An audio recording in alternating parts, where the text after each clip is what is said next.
If someone divorces after a 2-year green card, can he keep his green card or 10-year green card? Well, maybe you have to apply to keep it and document the relationship well to show it was not a fake relationship. And actually I had a call over the weekend of a woman really worried, freaking out.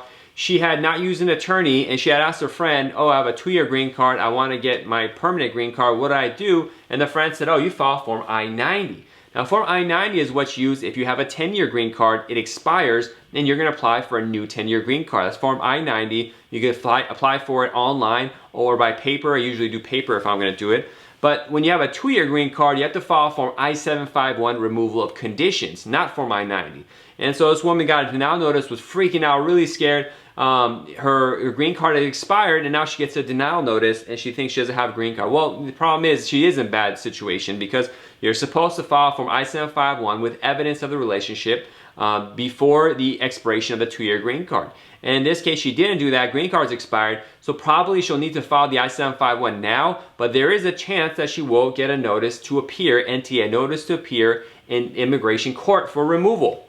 And she'll have to argue in front of the judge potentially to stay here if USCIS doesn't pick up her case for late filing because it's past the window of time that she had to file the I-751. Now, USCIS will probably accept it and let the case go on, and hopefully the court hearing won't happen, or if it does, work with the court to have USCIS finish its work. But it's a mess of a problem. It's much more expensive, and all these risks and stress are dealing with it because she didn't bother. Frankly, you don't have to consult the immigration. She could have gone online for 2 seconds and found this answer, or just got one of these live shows like I'm doing to ask. But now the person is stuck with a mess of problems, wasted a bunch of money and time already because they filed an I-90 when they're supposed to file an I-751. So these are the things, you got to take, responsibility for what you're doing. If you can't fully understand it, don't ask a friend. They don't know what they're talking about. Go talk with a lawyer. But having said that, I have another case right now where someone did go to a lawyer and they destroyed their case. So I don't know what to tell you. It's luck. Just throw up a coin and see what happens. Very disastrous situation where this person had the benefit. They can still get it, but they threw their life in a loop for the last 10 years now because of just incompetence, and probably was not an immigration attorney. It was just a lawyer that took the money and said, oh, you can do immigration. It's easy, isn't it? Just filling out a form. Well, it's not. These forms are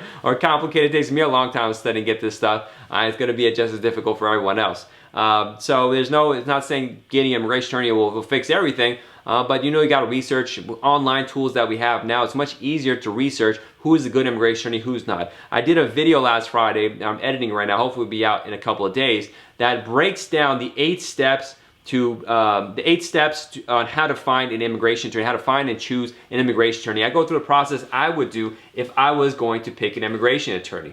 And now it's not a guaranteed system, but it's the best way I would do it. And I really designed myself personally to make people who think about the process the way I do find me through this method, because I'm a good immigration attorney. I can help them really well because I care about what I do and I spent time on it. And I'm like, well, if someone wanted to find me, how would they do that? And I break down the 8-step process on how to find and choose an immigration lawyer. That'll be coming out in a couple of days. It's actually a video version, almost half an hour, of the first chapter of the Marriage Green Card book, marriageimmigrationlaw.com/ebook. You'll find the Ultimate Marriage Green Card ebook there. But I go through the 8 steps of what you need to start with, where you need to go, what you need to think about, what questions you need to ask, and at the end of the day, what you need to focus on before making that decision to hire an attorney who's going to have your life in their hands. So that's really important to think about that, and hopefully I'll have that on the next couple of days. I'm going to do a lot more of these dedicated videos. As you know, I used to do a Monday through Friday live broadcast. Now I'm doing Monday through Thursday, and on those Fridays, I'm doing really detailed videos that are much more complex, so I can get the answers out that people are looking for, and so it should be a lot of material.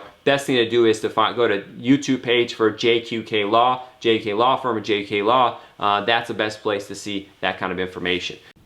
Thank you for watching. If you haven't already, please click subscribe down here and ring that bell to get the latest updates. Also, please follow us at the links above on these various social media sites to catch the latest information, live videos, and more to help you be updated on U.S. immigration.